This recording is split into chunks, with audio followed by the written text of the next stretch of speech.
Hi friends, മീൻ വാങ്ങാൻ പോകുന്ന പോക്കാണ് കേട്ടോ. സമയം ഒരു 2 മണി ആയിട്ടുണ്ട്.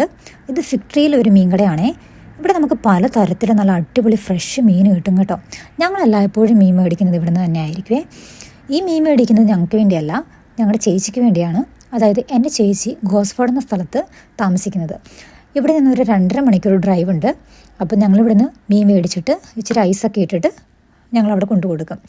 എപ്പോഴും ഇവിടെ നിന്ന് ചെല്ലുമ്പം പറയും, മെയിനായിട്ട് പറയുന്നൊരു കാര്യമാണ് മീനും കറിവേപ്പിലയും കൊണ്ട് ചെല്ലണേന്ന്. അതായത് അവർക്കവിടെ മീൻ കിട്ടുന്നത് വളരെ പാടാണ് കേട്ടോ. അവർക്കിവിടെ കൂടുതലും കിട്ടുന്നത് ഫ്രോസൺ ആയിട്ടുള്ള ഫിഷാണ് കേട്ടോ. അതിനാൽ വല്ലപ്പോഴും ഞങ്ങൾ ഇവിടുന്ന് പോകുമ്പം ഇതുപോലെ ഫ്രഷ് ആയിട്ടുള്ള മീനൊക്കെ വാങ്ങി ഐസൊക്കെ ഇട്ടിട്ട് അവിടെ കൊണ്ടുപോകും. അത് അവരെ ഫ്രീസറിലാക്കി വെക്കും. കണ്ടില്ലേ, പലതരത്തിലുള്ള മീനാണ് ഇവിടെ ഇരിക്കുന്നത്. വില കുറച്ച് കത്തിയായിട്ടൊക്കെ നമുക്ക് തോന്നും, എന്നാലും ഇവിടുത്തെ സാഹചര്യങ്ങളും കാര്യങ്ങളൊക്കെ അനുസരിച്ച് ഇത് ഓക്കെയാണ്. കണ്ടില്ലേ, കൊഞ്ചുണ്ട്, ഞണ്ടുണ്ട്, അയല, ചൂര, മത്തി, അങ്ങനെ വേണ്ടിയില്ല എല്ലാ തരമുള്ള സാധനം ഇവിടെ ഉണ്ട് കേട്ടോ. അങ്ങനെ കുറച്ച് നേരത്തെ നോട്ടത്തിനൊടുവിൽ നമ്മൾ ചൂര തന്നെ മതിയെന്ന് ഫിക്സ് ചെയ്ത് കേട്ടോ. അങ്ങനെ നല്ലൊരു മുഴുത്ത ചൂരക്കുട്ടനെ നോക്കി അങ്ങ് എടുത്തു. ഇത് ഇവിടെ വിലയെന്ന് പറയുന്നത്, ഇത് കിലോയ്ക്ക് ഇവിടെ $7.99 കൊടുത്തിരിക്കുന്നത്. അതായത് നാട്ടിലെ വില നോക്കുകയാണെന്നുണ്ടെങ്കിൽ ഒരു കിലോയ്ക്ക് ഒരു 440-450 ആ ഒരു റേഞ്ച് വരും കേട്ടോ. ഇത് നല്ല വെള്ളച്ചൂരയാണേ. വല്ലപ്പോഴൊക്കെയാണ് ചിലപ്പം വെള്ളച്ചൂര കാണുന്നത്. ചില സമയത്തൊക്കെ നമ്മൾ വന്ന് നോക്കുമ്പം ഈ കറുത്ത ചൂരയായിരിക്കും കൂടുതലും. ഇത്തവണ എന്തായാലും നല്ല വെള്ളച്ചൂര തന്നെ കിട്ടി. അങ്ങനെ ഇനി ഇതിനെ അവർ നല്ല ക്ലീൻ ചെയ്ത് നമ്മൾ പറയുന്നതനുസരിച്ച് അവർ കട്ട് ചെയ്ത് തരും കേട്ടോ. എന്തിനാണെന്ന് വെച്ചാൽ പറഞ്ഞാൽ മതി. ഇപ്പം നമ്മളിതിൻ്റെ തല എടുക്കുന്നില്ല, അവൾക്ക് തലക്കറി ഉണ്ടാക്കണം അത്രേ. അതിനാൽ ഇത് ക്ലീൻ എല്ലാം കഴിഞ്ഞിട്ട് ഇതിൻ്റെ വെയിറ്റ് നോക്കിയപ്പോൾ ഇതൊരു 8.5 കിലോ ഉണ്ടായിരുന്നു.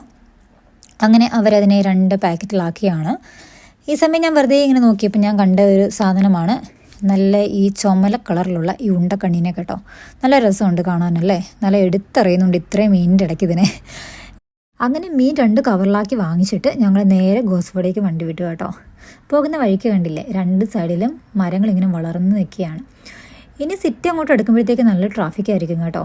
പറഞ്ഞ പോലെ തന്നെ നല്ല തിരക്കുണ്ട്. ഇന്ന് ഒന്നാമത് വെള്ളിയാഴ്ച കൂടെ ആയതിനാൽ ഒന്നുകൂടി തിരക്ക് കൂടുതലായിരിക്കും. ഈ ഓഫീസ് ടൈമൊക്കെ കഴിഞ്ഞ ഒരു സമയമാണല്ലോ. പിന്നെ ഇപ്പം സൺസെറ്റ് ആയി, അതായത് ഇപ്പം 5:30 സമയമാണെന്നുണ്ടെങ്കിലും ഒരു 7:30 മണിയുടെ ആ ഒരു പ്രതീതിയാണ് നമുക്ക് തോന്നുന്നത് കേട്ടോ.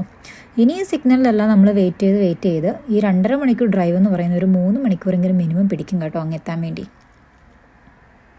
എവിടേക്കെങ്കിലും ഒരു ലോങ് ജേണി പോയി കഴിഞ്ഞാൽ 7-11 ഒരു വട്ടമെങ്കിലും കയറുക എന്നുള്ള ഞങ്ങളുടെ പ്രധാന പരിപാടിയാണ് കേട്ടോ. ഒന്നുകിൽ കോഫി വല്ലതും കുടിക്കാൻ വേണ്ടി, ഇല്ലെങ്കിൽ ഫ്യൂൽ ഫില്ല് ചെയ്യാൻ വേണ്ടി. ഇത്തവണ ഞങ്ങൾ കയറുന്നത് ഒരു കോഫി കുടിക്കാമെന്ന് വിചാരിച്ചിട്ടാണ്.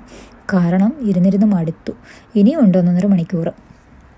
അങ്ങനെ ഞങ്ങൾ ദാണ്ട് ഇതിനുള്ളിലേക്ക് കയറുകയാണ് ഒരു കോഫി കുടിക്കാൻ വേണ്ടി. ഇത് ഓസ്ട്രേലിയയിൽ 24 hours ഓപ്പൺ ആയിട്ടുള്ള ഒരു കൺവീനിയൻസ് സ്റ്റോറാണ് കേട്ടോ. ഇവിടെ നമുക്ക് ഫ്യൂലും ഫില്ല് ചെയ്യാം. അതുപോലെ തന്നെ ഇതിനുള്ളിൽ കയറിയാൽ നമുക്ക് അത്യാവശ്യം വേണ്ട സാധനങ്ങളൊക്കെ ഇവിടെ കാണും. അതായത് മിൽക്ക്, ബ്രെഡ്, പിന്നെ അതേപോലെ തന്നെ പാക്ഡ് ആയിട്ടുള്ള food items like sandwiches, rolls, biscuits, snacks items, അങ്ങനെയൊക്കെ കുറേ സാധനങ്ങളുണ്ട്. പിന്നെ നമുക്കിവിടെ തന്നെ കോഫി ഉണ്ടാക്കിയിട്ട് നമുക്ക് പേ ചെയ്താൽ മതി. അപ്പം ഞങ്ങളിപ്പം എന്തായാലും നോക്കാൻ പോകുന്നത് ഒരു ഹോട്ട് ചോക്ലേറ്റ് മേടിക്കാമെന്ന് പറയാൻ കയറിയത്. പക്ഷേ പുതിയതായിട്ടൊരു സംഭവം കണ്ട്, മിൽക്കി ബാറിൻ്റെ ടേസ്റ്റുള്ള കോഫി. മിൽക്കി ബാർ കഴിക്കുമ്പോൾ ഉള്ള ടേസ്റ്റ് എന്താണോ ആ സെയിം തന്നെയായിരുന്നു സംഭവം. ഞങ്ങൾക്ക് 2 പേർക്കും അത്രയ്ക്ക് അങ്ങോട്ട് ഇഷ്ടപ്പെട്ടില്ല. അങ്ങനെ ഇത് മേടിച്ചിട്ട് ഞങ്ങൾ വീണ്ടും ഡ്രൈവ് തുടരുകയാണ്. പക്ഷേ വണ്ടിയിൽ കയറി ഇത് കുടിച്ചു തീർത്തതും മാത്രമേ എനിക്ക് ഓർമ്മയുള്ളൂ. ഞാൻ പടവായി. അതായത് ഇനി 1.5 മണിക്കൂർ യാത്രയുണ്ട്. നല്ല ഉറക്കമായതിനാൽ മുന്നോട്ടുള്ള വീഡിയോസൊന്നും എനിക്ക് എടുക്കാൻ പറ്റിയില്ല കേട്ടോ. എന്നോട് ക്ഷമിക്കണം. അതിനാൽ ഇത് ക്ലൈമാക്സ് ഇല്ലാത്ത ഒരു വീഡിയോ ആയിപ്പോയി കേട്ടോ ശരിക്കും പറഞ്ഞാൽ. പക്ഷേ ശരിക്കും സംഭവം എന്താണെന്ന് പറഞ്ഞാൽ, അവിടെ ചെന്നപ്പം എല്ലാവർക്കും ഭയങ്കര സന്തോഷമായിരുന്നു. ചേച്ചിയും ചേട്ടനും പിള്ളേരും എല്ലാം ഉണ്ടായിരുന്നു. ഞങ്ങൾ ചെന്നതിലധികം സന്തോഷം അവൾക്ക് മീൻ കിട്ടിയതിനാലായിരുന്നു കേട്ടോ. അങ്ങനെ ഇതാണ് ചെറിയൊരു മീൻ കഥ. അപ്പം ഇനി ഞാൻ വേറെ വീഡിയോസായിട്ട് വരുന്നതായിരിക്കും. അപ്പം എല്ലാവർക്കും ഇഷ്ടപ്പെട്ടെങ്കിൽ വീഡിയോ ലൈക്ക് ചെയ്യണം, അതുപോലെ തന്നെ സപ്പോർട്ട് ചെയ്യണം. അപ്പം ഇനിയും കാണുന്നവരെ ടാറ്റാ, സീ യു, ബൈ.